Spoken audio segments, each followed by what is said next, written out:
المقادير: 500 جرام مكرونة مسلوقة، 350 جرام لحم مفروم بصلة كبيرة مفرومة، 2 فص ثوم مفروم، 2 حبة طماطم مفرومة، ملعقة صغيرة صلصة طماطم، ملعقة صغيرة ملحة، ربع ملعقة صغيرة فلفل أسود، ربع ملعقة صغيرة 7 بهارات اختياري، 4 ملاعق كبيرة زبدة، 3 ملاعق كبيرة زيت، 4 ملاعق كبيرة ممتلئة دقيق، لتر ونصف حليب، 7.5 كوب كريمة طهية، 200 مللتر، ملعقة كبيرة جبن كريمي اختياري، ربع ملعقة صغيرة فلفل أبيض أو أسود، ملعقة صغيرة ملح مكعب مرقة اختياري. طريقة التحضير: تحضير الحشوة: سخن الزبدة والزيت في مقلاة على نار متوسطة، أضيف البصل والثوم وقلبي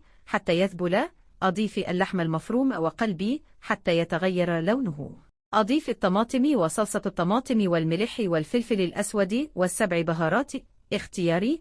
غطي المقلاة واتركيها على نار هادئة لمدة 20 دقيقة حتى ينضج اللحم. تحضير البشاميل: في قدر على نار متوسطة، ذوب الزبدة والزيت، أضيف الدقيق وقلبي حتى يصبح ذهبي اللون، أضيف الحليب بالتدريج مع التقليب المستمر حتى لا يتكتل الخليط، أضيف الكريمة الطهي والجبن الكريمي اختياري والملح والفلفل الأبيض، غطي القدر واتركيه على نار هادئة لمدة 15 دقيقة حتى يسخن البشاميل. تجميع المكرونة: في صينية فرن، وزعي نصف كمية المكرونة ثم وزعي الحشوة فوقها، ثم وزعي باقي كمية المكرونة، وأخيرا وزعي البشاميل فوق المكرونة. خبز المكرونة: سخني الفرن إلى 180 درجة مئوية، أدخل الصينية إلى الفرن لمدة من 30 إلى 40 دقيقة حتى تتحمر المكرونة.